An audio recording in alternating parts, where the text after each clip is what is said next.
Welcome. We'll give everyone a minute to join and get started.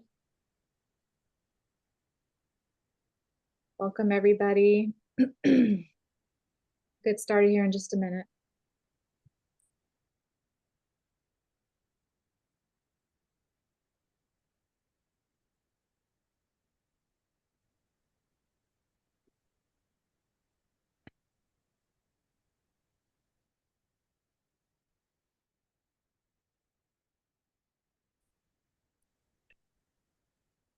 All right, I'm going to go ahead and start the conversation. We have a lot to get through today, so I want to make sure we start on time and end on time. So welcome everyone today to part 2 of our 3-part panel series called The Science of Letting Go. So we all know that delegation is personal because it touches our identity, our emotions, and our relationships. It doesn't just challenge our time and control, it challenges our sense of self. And letting go can really stir up these feelings of loss, vulnerability, and even grief. So today we're going to look at what the research tells us about why delegation feels personal and what leaders can gain by leaning into this discomfort. So we're going to deep dive into the research on grief, resilience, and interpersonal dynamics to understand why we naturally resist letting go and what we stand to gain when we embrace this emotional side. So I'm your host today, Emily Morgan, and I've spent the last 20 years studying delegation in the wild. I've built 2 companies that help leaders and teams improve their delegation skills, and I wrote a best-selling book about delegation called Let It Go, which is in production for its 2nd edition. So joining me today is an esteemed panel of leading experts who have all done meaningful work in and around the topic of delegation. So I'm going to have them introduce themselves briefly, explain their backgrounds, and speak to how the work that they do ties into this conversation. So welcome panelists. And first up, Dr. Ross Blankenship. Hey, thanks, Emily. So I'm Ross Blankenship. I'm a consulting psychologist by training, and I have a consulting firm called Tuesday Advisors, where I do leadership coaching for CEOs and senior leaders. And I also work with executive teams to improve performance and communication and team dynamics. I recently wrote a book, Everyday Leadership, which is sort of a primer for thinking about what does it mean to occur to yourself as a leader. And a lot of the thinking that I have around delegation and the emotional substrate for skills like delegation comes from the work that I've done there and with senior leaders. So I'm excited to be here and look forward to the conversation. Awesome. And you're down in Alabama. Yes, Birmingham, Alabama. Dr. Haley Blunden. Yes, thank you so much for having me. So I am an assistant professor of management at American University's Kogod School of Business. And my research really focuses on how leaders can make workplace interaction more productive. So I look at organizations as the amalgamation of relationships and relationships as the amalgamation of these individual interactions we're having, which includes interactions with delegating.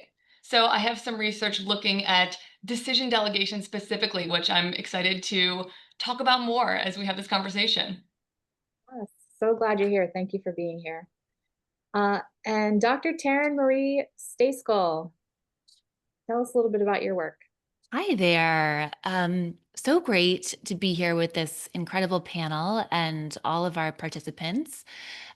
So my expertise is resilience, and I think there's a significant overlap as we think about the resilience required to delegate, let go. I think Ross is going to talk a bit about grief associated with delegation. And so I've been looking at for the last 2 decades what it is that allows us to face key moments of challenge, change, and complexity in our lives, or the big 3 C's. I wrote the Wall Street Journal bestseller, The 5 Practices of Highly Resilient People, Why Some Flourish When Others Fold. And I previously led global leadership development at Cigna as a Fortune 20 company across our footprint of offices in 86 countries. And I've also served as head of executive leadership development and talent strategy at Nike. Amazing. Such a broad panel with different things to bring to this conversation, which was my goal in pulling us all together. So thank you each for being here. Also joining today is our Chief Learning Officer at Verve, Eileen Coombs. She's going to be monitoring the chat and grabbing any questions that come through. Hopefully we'll have time at the end to go through those, but we are jam-packed. And so if time allows, we will be able to take some live questions today, and Eileen will keep track of those. But you can feel free to pop them in the Q&A box so that we stay organized. All right, let's dig in. So studies show that delegation is a crucial leadership behavior skill and set, but only 3 out of 4 leaders say that they are no good at it. So we have a lot of work to do here, and that's why I'm personally working to bring more science and research into this conversation. So today we're going to look at the internal resistance that makes delegation feel so personal. I want to talk about research-based strategies that we can use to navigate that resistance and uncover what we as leaders stand to gain when we let go. So I wanted to start with a quick poll. If you can open up your chat box and just throw in the answer to this question based on how you're currently thinking about it. So when you resist delegating, if you're being honest, what is the emotion that you think is sitting underneath of that resistance? Maybe it's fear, guilt, vulnerability, something else. Go ahead and pop a few words into the chat. I can't see the chat, so Eileen will have to let us know what we're seeing in there. Yeah, I'll let you know. We are seeing some guilt. Guilt. Anything else? Any underlying emotions that maybe you've never thought to reflect on, but as you think about this conversation, you might have noticed have come up in the past? I know we hear a lot of fear. So we're scared to let go because we don't know what we're going to do with the time that's freed up, or maybe we're fearful about doing this bigger work that's ahead of us because it's harder than the work we've done in the past. Anything else we're seeing? Guilt and fear look like the most common. Frustration is another one. Frustration, but I simply forget to do it. I can relate to that, John. Awesome. So let's really start here. I want to look at the emotional cost of letting go. And to get us going, I'm going to bring back some key learnings from our last panel that we're going to build on. So last panel, we had Dr. Mary Steffel, Dr. John Fulwider, and Dr. Ashley Willens with us. And Mary Steffel reminded us that a lot of the conversation around delegation seems to always focus on the task level, but it's also this delegation of decisions that can start to feel really personal. And that's where we as leaders can start to have the most friction, because this decision delegation can really touch our identity and stir up feelings of grief and vulnerability. And then Dr. Ashley Willens from Harvard taught us that leaders consistently undervalue their time compared to money, which keeps them trapped in what she calls this place of time poverty. And that's just that undervaluation is not just this practical mistake, it's an emotional one. And it feeds guilt, and it makes it even harder for us to learn to let go. So I want to start with Ross. So one of the reasons I reached out to Ross to participate is because he wrote this amazing article on delegation and grief, which is such a profound way of thinking about it, yet it's so powerful. So Ross, can you kind of walk us through how you came to that conclusion, and what your research shows and how it shows up with the leaders that you've worked with? Yeah, of course. So the research I do, to the extent that I would even call it research, is very applied these days. Certainly not to the level of academic rigor that somebody like Dr. Blunden is doing. But what I get to do is I talk to senior leaders and teams a lot. And the experience that I had in talking about delegation with teams is getting them to work on tasks like, what barriers do you have that prevent you from delegating? And there are common things that come up that I think occur as skills or as behaviors. So things like taking the time to train other people, managing my own workload, different methods. Like if somebody does something in a way that is different from how I do it, it may take longer.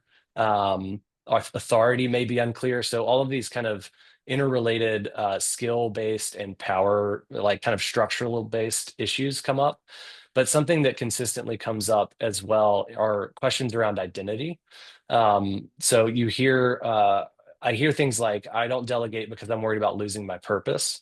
And what turned me on to the idea of the presence of grief in a challenge like this is, I did this experience with a team, and one of the barriers to delegation was it's because I'm selfish, which was the first time I'd heard that, and it seemed like an odd point. And so I said, "Tell me more about that."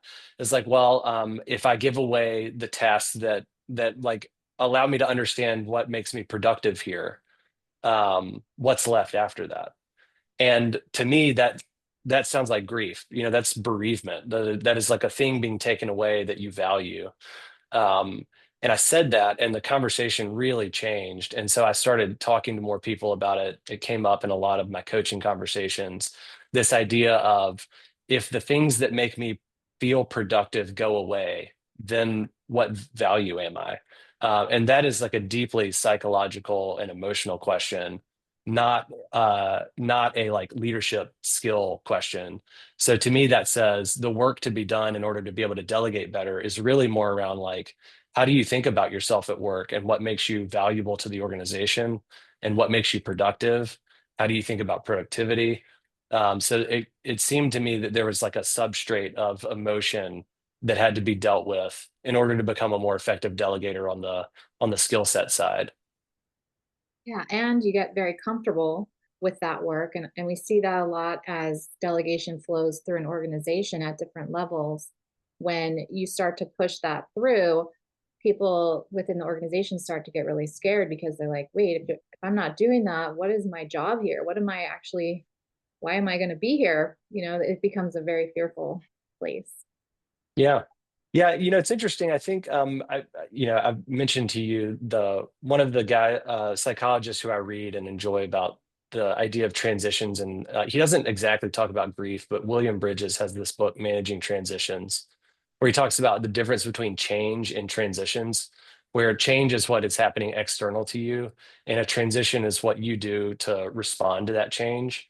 Um, and he has some interesting thoughts around like, there is a time of ending and losing and letting go, and then there's a neutral zone where you are adjusting to like the new reality, and then a new beginning. And that's a lot of the work that I do with leaders, is going through that kind of transition of, my job has been like this, something has changed, the company's grown, it's shrunk, I got promoted. I'm thinking about succession, which is its own kind of primer for grief. And then like, what does the future look like? And in the case of delegation, it's interesting, I think, because it's something that you have to learn as you do it. And as you do it at a bigger scale, so that you get more comfortable with the quality of work being different than it might be if you do it on your own, with the value that you're bringing into interactions with other people. It may not be that I'm delivering work product in the same way. At very senior levels, typically the most value that you add is your presence, and that can be really uncomfortable for highly productive, capable people. That's an awesome point. Completely agree with that. I see Dr. Taryn saying the same. So I want to move to Dr. Blunden. So your work shows that delegation has these really powerful interpersonal consequences, and that the way that leaders delegate can actually damage trust and relationships if not done well, which is another reason probably why we're scared to do it, right? Like there's a risk there. So what are some of the relational costs that you've found when leaders mismanage delegation, and why do you think that these costs can catch us by surprise?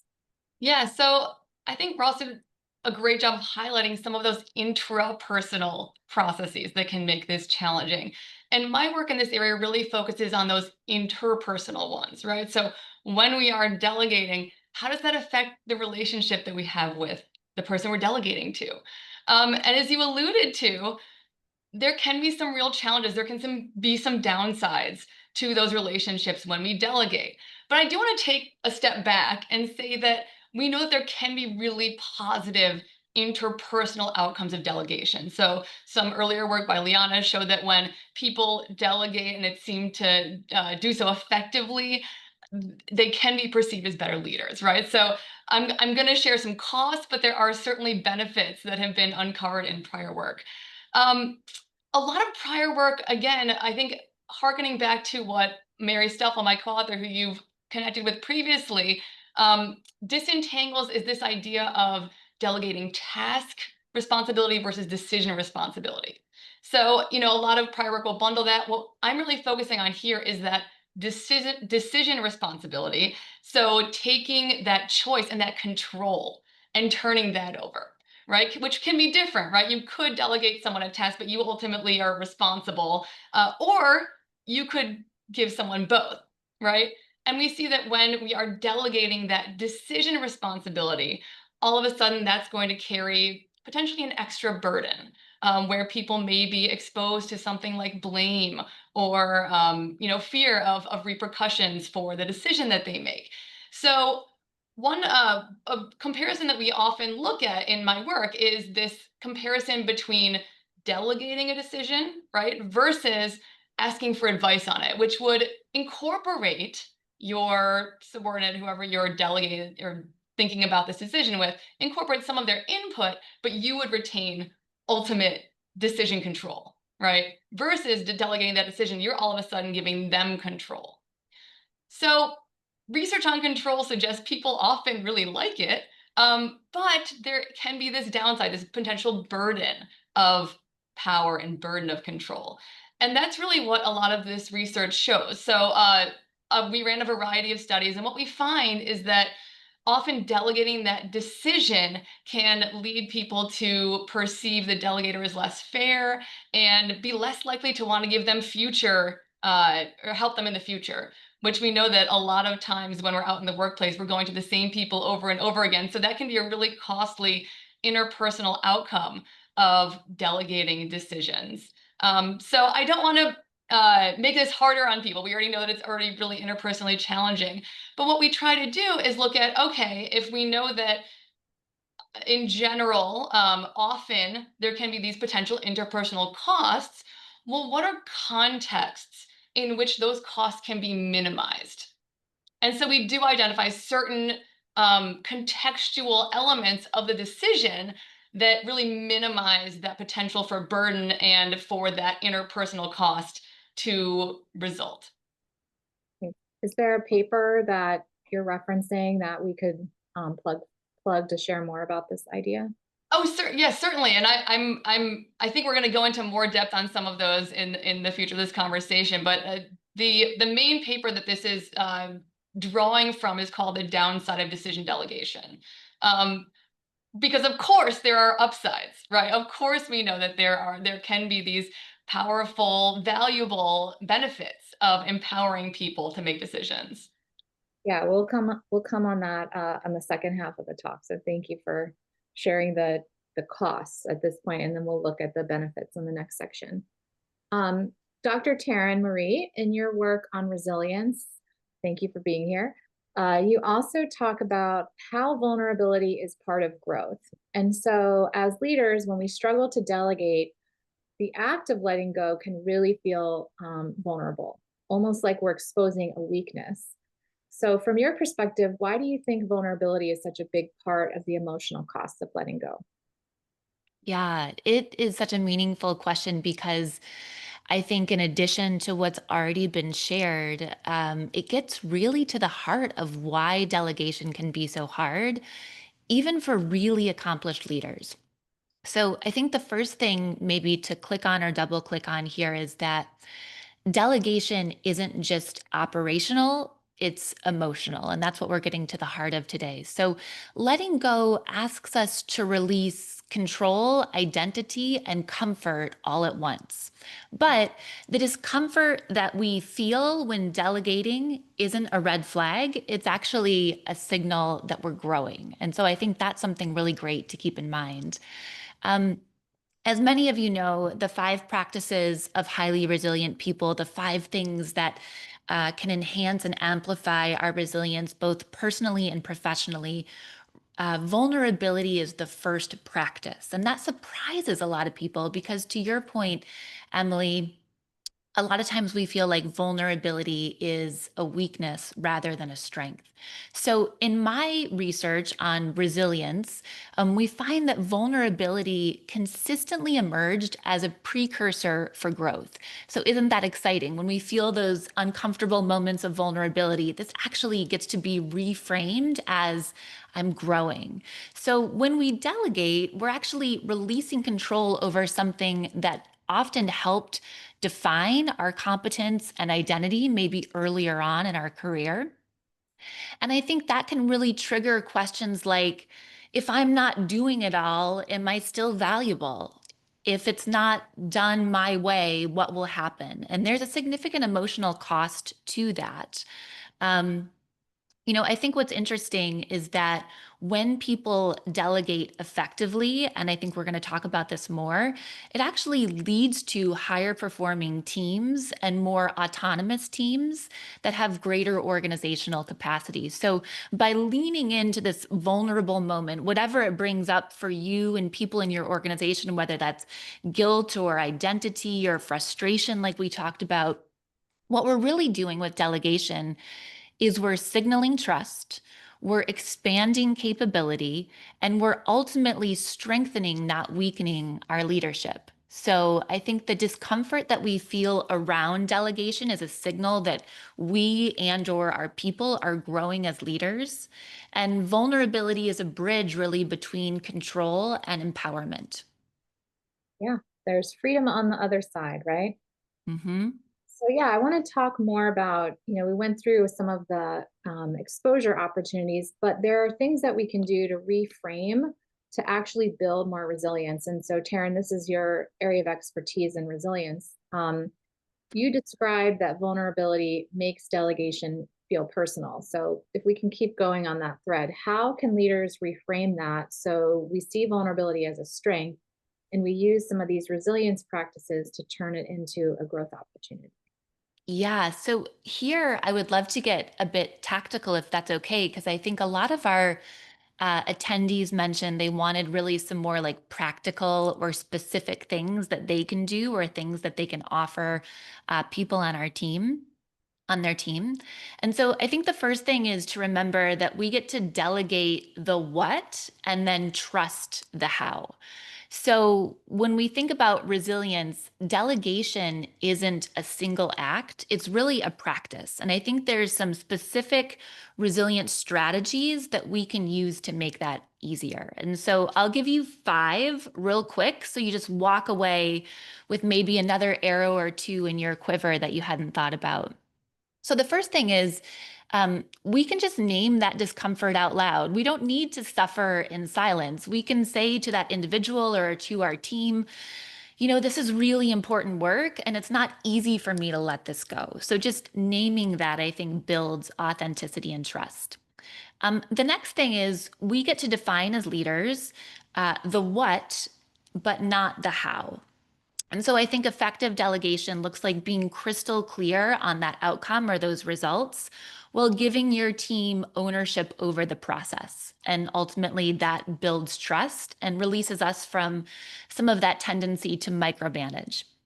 The third one is I love this idea of using progress points, and I think a lot of leaders use this really effectively. So instead of hovering, we get to set some clear checkpoints along the way that allows us to course correct rather than completely feeling like we need to take back control.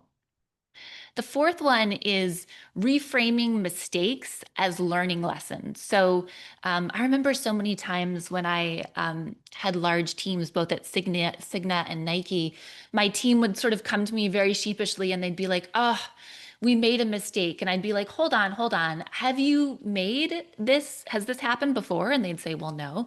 And I'd say, well, great. So right now, it's just a lesson, right? The first time something happens, it's a learning lesson. It's not a mistake. But if we fail to learn the lesson, then yes, I believe it becomes a mistake. So I think we get to see these missteps as an opportunity for learning and growth. And by going through this process of delegating and then kind of overseeing that delegation, we can build trust with our team and make sure they have the skills and tools to continue to work through that project. Then I think we get to think about, just starting small. We don't need to like delegate the largest, most important thing on our plate. I had a really amazing manager when I was at Cigna, who's, gone on to be a chief HR officer in multiple places. And she said, Taryn, she said, I hold on to something that's going to cross my manager's desk. So at the time, she was a senior leader and her boss was the chief HR officer at Cigna. So that I hold on to something that's going to cross my manager's desk or my manager's manager's desk. That would have been our CEO. She says, everything else, unless it's developmental for me, I delegate. And I just thought that was such a wise way to think about delegation as a senior leader, that we can let go of a lot of our work and delegate it. But if it crossed her manager's desk or her manager's manager's desk, or if it was something developmental for her, that was her decision point around how she would delegate. That's a nice zoomed out way to think about, what you're hanging on to, for sure. Awesome. So I want to come back to Ross. We talked earlier a lot about the grief work that you've done, but what shifts when, how can we take the shift that happens when we start to identify grief as an underlying emotion? And what can we do when we're naming that loss to help create more space for identity and growth? Yeah, that's a good question. I think we've talked a little bit about what delegating enables, like the opportunity that it creates, or if you are able to be vulnerable, that creates the opportunity for growth. I think recognizing and naming the loss that is associated validates the reality that there is an emotional cost. Like if you get into like full grief research around death, there's a common refrain that you don't grieve what you don't love. And I think that language can be unsettling in a workplace, but I do think it's interesting to think about like you don't grieve like what you don't care about. And so naming that, I think, is a useful way to say like I do care about the work that I've been doing. It typically comes from like Marshall Goldsmith has the book What Got You Here Won't Get You There. We become really attached to the things that got us to where we are because that's how we understand our capability. Um, and so I think it kind of opens the door for things have changed, things may be changing, and I need to reorient myself around that. So it helps kind of clear out some of the denial or ambiguity that may exist around delegating. And I think it opens the space then to say, okay, so given what I know now and where I am and what I'm trying to accomplish, who am I as a professional? How do I think about what my identity is at work or as a leader? And I think that creates the opportunity for conversations with your team, advisors, mentors. I think of it as an opening up to what is new. If you can't set down what is old, you really can't pick up what's new. And so the more that you can attend to that process actually being a process and something that needs to be worked through, the more opportunity you have to take on new projects. There was a common developmental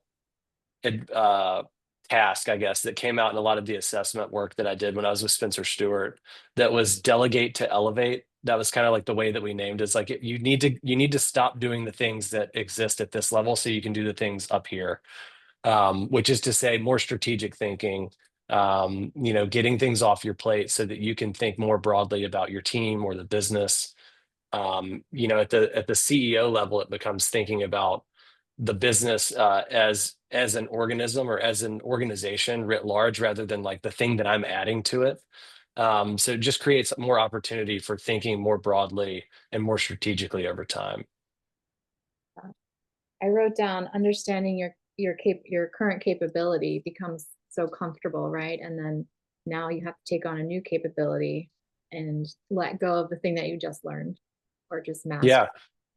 We see You know, that. it's interesting.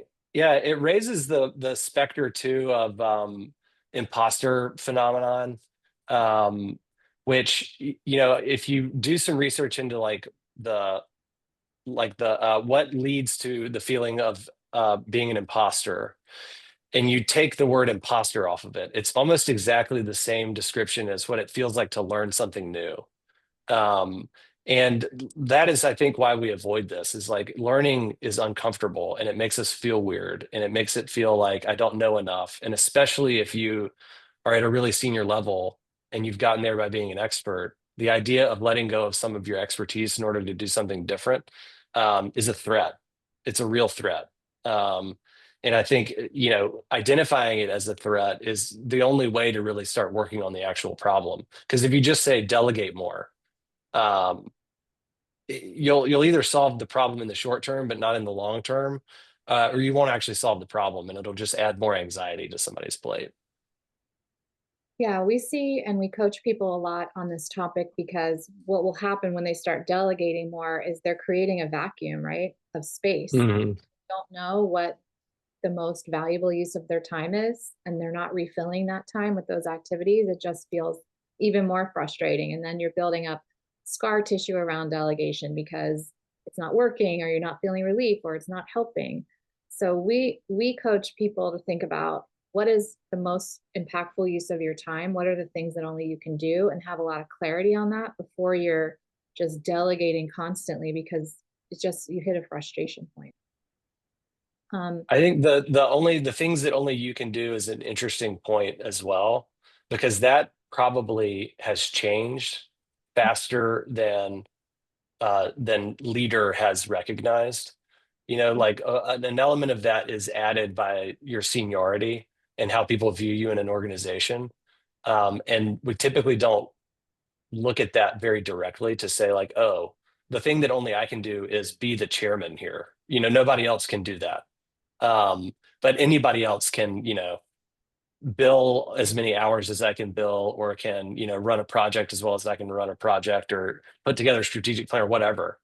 But nobody else can come in with the same authority or the same vision potentially. There are things that are unique to positions that are really senior that I think require delegation for that reason. Beautiful. Love that. Haley, I want to move on to you and talk a little bit about what your work has shown us about the costs of delegation when it's handled poorly. So what can we do as leaders to delegate in ways that actually strengthen trust and credibility versus undermining it? Yeah, so I'm going to be talking about this from an interpersonal perspective, of course, because we're talking about interpersonal costs. But I think that this actually is going to really dovetail with what Taryn was talking about, starting small or taking baby steps towards growing that muscle of delegating and feeling comfortable within it. Because what our research really highlights is certain areas in which we can delegate decisions without incurring those interpersonal costs to such an extent. So one, relatively straightforward, when we are seen as delegating that decision legitimately, in that the person that we are delegating to, this lies within their scope of responsibilities or expertise. So if you are, you know, maybe it's not a baby step, maybe it's not a small decision, but if you're able to highlight areas where you are delegating something that is clearly someone else on your team is more expert in, or is, you know, kind of within the scope of what they're typically supposed to be doing, that can be a way to maybe stretch that muscle. I'm not talking from the intrapersonal perspective, even though I'm drawing from my research on interpersonal costs. So we do find that when we're delegating something in someone's scope of responsibilities, the costs of delegation, that burden, that perception that we're being unfair, that reduction in willingness to help again is reduced. A second context in which we find this is when the outcomes of the decision are likely to be positive. So you can think about, maybe when we're flexing that muscle of delegating, we're going to delegate something where either decision is more likely to turn out in a good way than potentially a bad way. You can think about delegating, consequential selection of who's receiving awards or bonuses versus who is going to need to do extra work or receive some kind of negative outcome. So that's a second situation in which we find that these interpersonal costs are really mitigated. A third situation is when that decision really primarily or very significantly affects the person we're delegating to. So you can think about delegating a decision about maybe work hours. If we're delegating that to the primary person it's going to affect, that can be something that, again, is going to speak towards legitimacy. They're going to be the person primarily affected. But it can be a way for us to, maybe flex that muscle and get some practice at delegating and how that looks and feels. Yeah, we've seen that a lot in delegation workshops we've run. Like sometimes we'll teach in the Vistage community, and we'll have newer leaders in the room, and they're like yearning to be delegated to because it gives them opportunity to learn something new or flex their new skill set. So I think as leaders, we sometimes forget that that's there's another dynamic outside of our dynamic to the people that we're delegating with. Yeah, I think, and a really important, I don't know, learning, through this is that trust is actually very reciprocal. So research finds that when people feel they're trusted, it leads them to trust more. So this kind of positive reinforcement cycle, if we're starting small, could build up to the potential to delegate more. Nice. I love that. Thank you for sharing that. We are on track with our time, and I just wanted to remind our participants, if you have any questions you want to ask the panel, please, now's a good time to put it into the chat, or excuse me, the Q&A box. And I wanted to come back to the panel and just ask if there's anything we missed after hearing that conversation on reframing that you want to add before we move on. Okay. So let's move on to the more positive part of this conversation. So let's look at what we stand to gain by letting go. So in our last panel, Dr. John Fullwider, who I think is here today, framed delegation beautifully as a gift. And today we've really focused on unpacking why it might be hard to see it that way, whether it's grief or vulnerability or strain on relationships. But as we also discussed, delegation isn't just about what we lose, it's about what we can gain. And so I'd like for each of you to share from your perspective what we stand to gain when we move through the discomfort of letting go. So Haley, I was going to come back to you. What can leaders do to delegate in ways that build trust versus damaging it? And what can they gain when it's done well?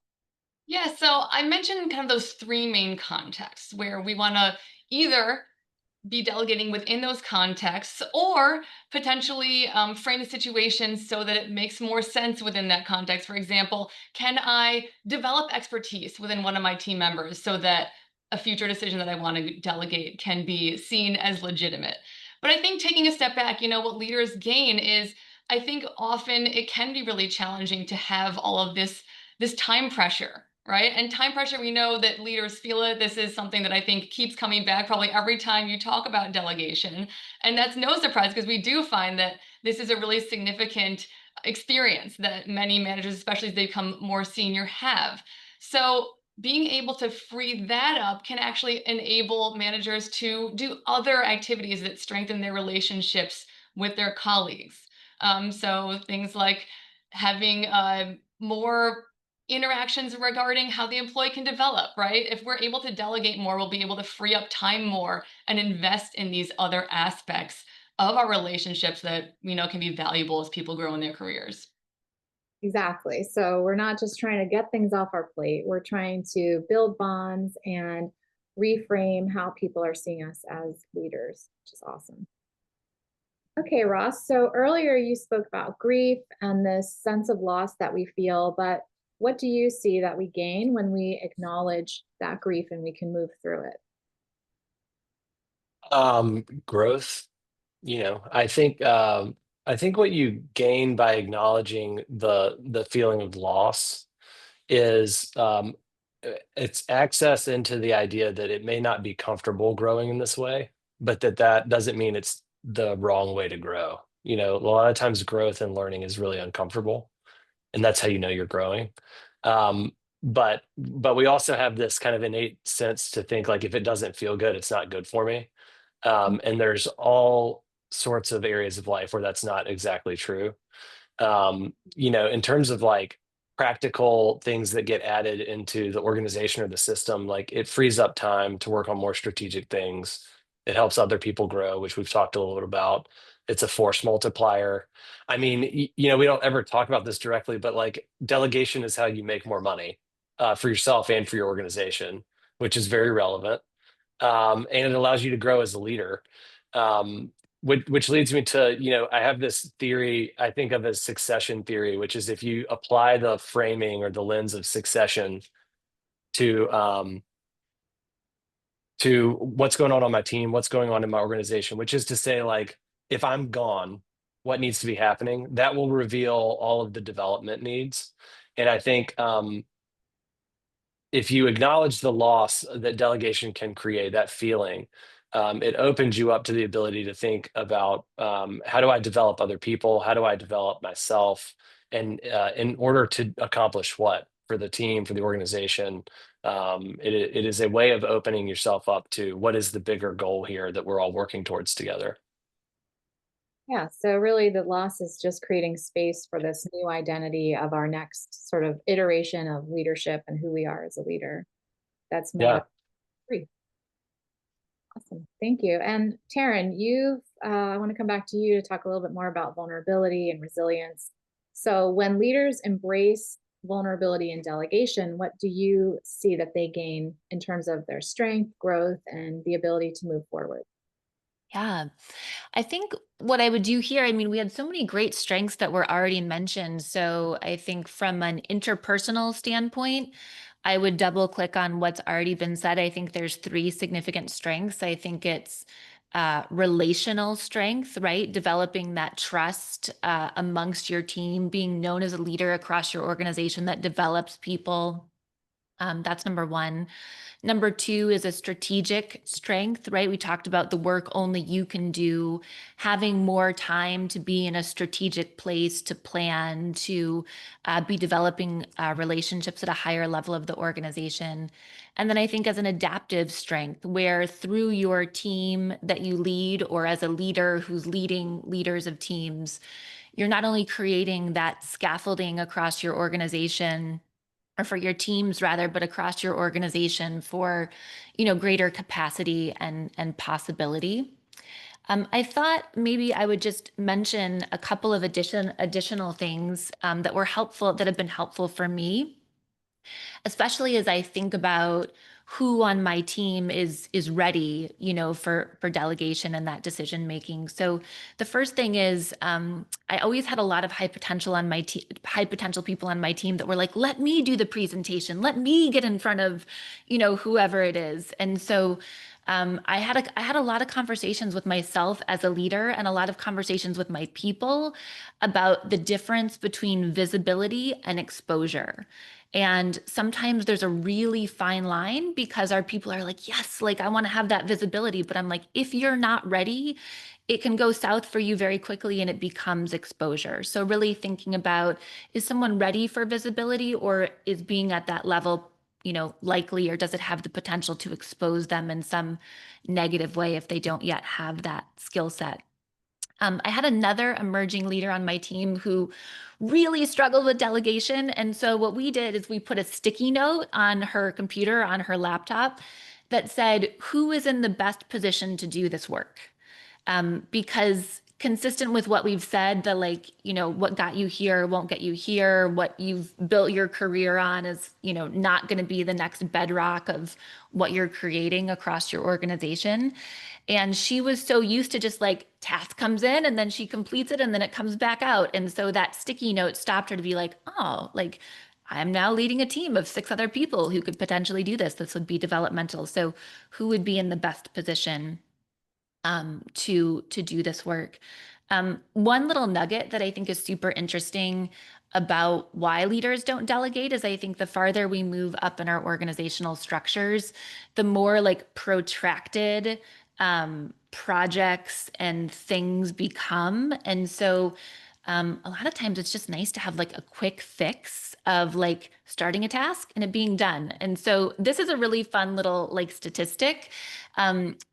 I've found, and it's like anecdotal and more applied, like in Ross's, world, not like, I don't know if it would stand up to the, rigor, at the university level, but we found that executives had a really hard time delegating their travel planning.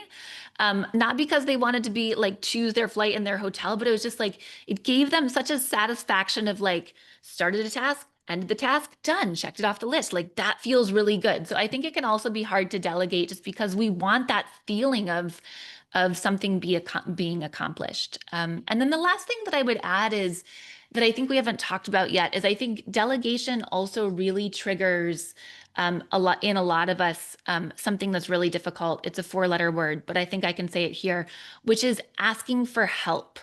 That's the 4-letter word. Help is the 4-letter word. Like, how hard is it for us to ask for help? And so I think so many of us are steeped in this idea that we're meant to do it all ourselves. It's a burden to ask other people for help. And so I think our beliefs about help and what it means to delegate can really coexist. And we get to look at that in a deeper way.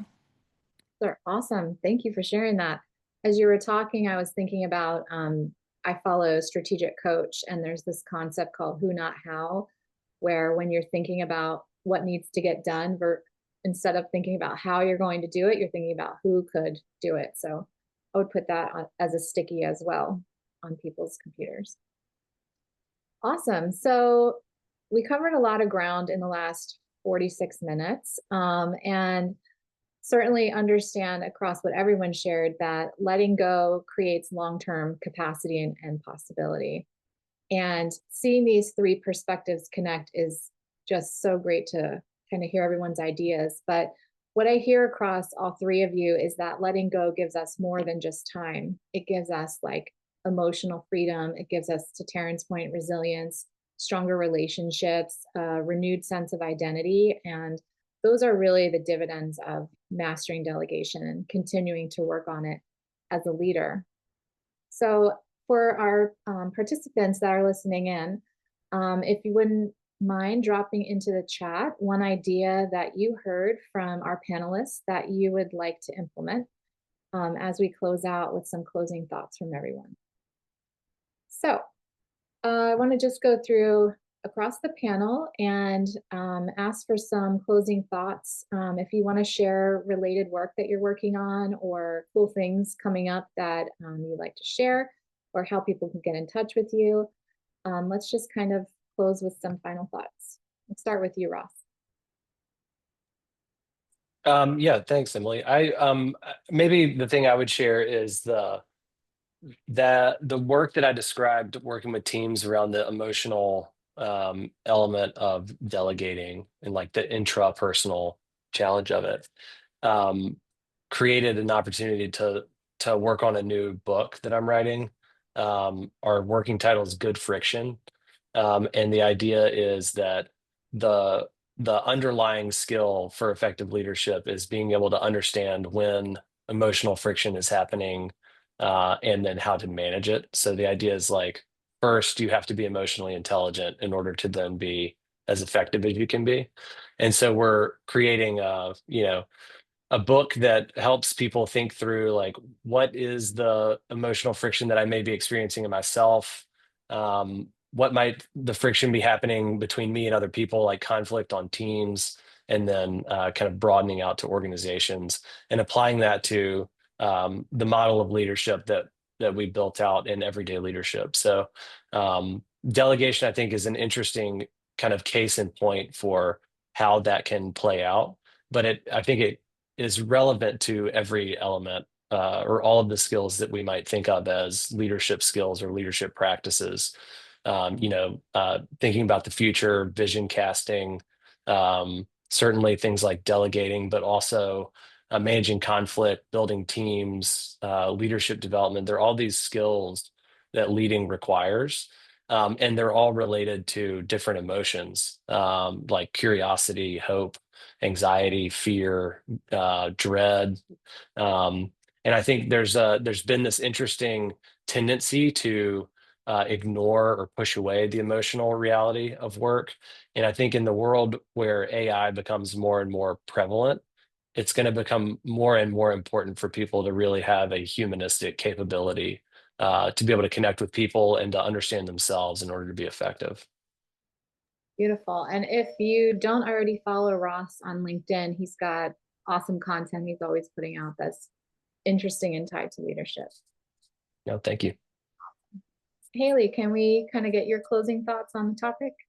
Yeah, so I think, dovetailing with both what Taryn and Ross are saying, I think that thinking about delegation, right, as potentially a form of help, right? So we do find, I do research on delegation, but I also do research on other workplace interactions that involve helping others, like advice, like feedback. And what we find is actually across a lot of these domains, people underestimate the extent to which others are willing to help them. And so this comes, not only in one domain, but kind of across. People have an inclination to think that others are less likely or willing to want to help than they really are. So we summarize a lot of this in a paper called Kindness in Short Supply with Jen Abel, and kind of document a lot of these findings. And I think what I would encourage people to take from that is that it's okay to reach out. It's okay to ask. You're probably underestimating the extent to which others want to pitch in. Yeah, we're always telling that to our employees because we're virtual. It's like, just ask. Like, we'd rather ask us a million questions than kind of hold on to it and get all built up about anxiety around it. Awesome. All right, Taryn, bring us home. What are your closing thoughts on this topic?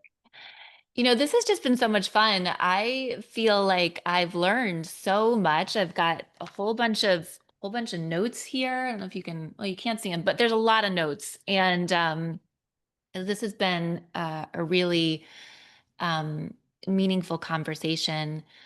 I think what's coming up for me in this moment is what I really find, I think, both for entrepreneurs who are really bootstrapping and working hard and building something, and also just about everywhere I look in corporate America, is there is such a um, expectation of constant productivity.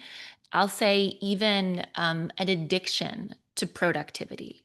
And so I'm finding that so many of the leaders that I'm coaching and working with, they don't have a moment to breathe. They're getting a zillion emails. They feel like they're, 30 seconds away from something dropping, and that is just their constant. And so the idea of delegating to create more space and more expansiveness sounds attractive, but there's also an addiction to, and I think Terrence, you really hit on this with this idea of, like you said, hearing the things that make me productive, make me valuable, because I have a fear of losing my purpose, And I think a lot of people, I'm not saying you said this, Terrence, what I'm going to say next, but I think a lot of people have a fear that their productivity is connected to their purpose. And if they don't have a ton of stuff going on, all of a sudden they're not valuable. And so I think if we can decouple this idea of like my purpose and what I bring to the table from what I'm doing, that can be really powerful, because delegation will allow us to like clear out some of the noise. And it's hard. It's hard to step away and to like be less productive, but I actually believe that by having more of that white space, we actually become a better person and a better leader. Yeah, agree. There's a concept called clarity break, and there's a book on it through the EOS, content library. But it's about, one of my old coaches used to say, it's about going outside and staring at trees. Like, sometimes you just need to create that space to just let your brain breathe a little bit. Is there anything you're working on, Taryn, that you want to share quickly before we end? Gosh, thanks for that opportunity. There's something really fun. I think, Emily, you're going to send this out to our attendees and those that registered. What I'm finding is that the stories that we tell ourselves, actually, that story also has within it an embedded series of beliefs. And so I've been doing a lot of work on when we retell our story, when we recast that narrative and expand that narrative, how that can also change our belief system, even in really core ways around how lovable we are, how much we can trust ourselves, what our purpose actually is, if we're enough, stories that we tell ourselves about imposter, being an imposter and being able to retell that narrative in a new, powerful way. So I actually teamed up with Tony Robbins. Some of you might know him as a motivational speaker, and Dean Graziosi, and did a thing with them on your story is your superpower, that when we retell our story, we actually can recreate our narrative and our belief system around who we are as people, as founders, and as leaders in corporations. So that's been super fun. And then this fall, I'm going to be launching a membership called the Influence Lab. And so I've had a lot of people come to me, more than people want to know about resilience, you guys. They want to know about how can they create more visibility for their expertise as an entrepreneur or as a leader. And so the Influence Lab is going to be all about how we create a greater level of visibility, whether that's like presenting to the executive team or to the board, or having an opportunity to be known more broadly for your skills and expertise. That's what I'm trying to do with delegation. So that's the large part of these panels, is to have these conversations where we're bringing science into sort of what is not really viewed as a scientific conversation, but I think there's so much to it. So thank you everybody on the panel for attending today. We went through how grief and vulnerability and relationships really are at the root of delegation being so personal, and there's so much to gain if we can recognize that and overcome it. If today's conversation sparked something for you and you're interested more in getting better with delegation, I'd love to invite you to our Let It Go coach certification cohort. We have one launching this fall, and it's designed to take these insights and give you a proven system, tools, and coaching frameworks to help either yourself or others overcome delegation challenges. In terms of this panel, I do plan to run one more panel. It's probably going to be in January, so we'll be sharing more about that next, where we continue this conversation.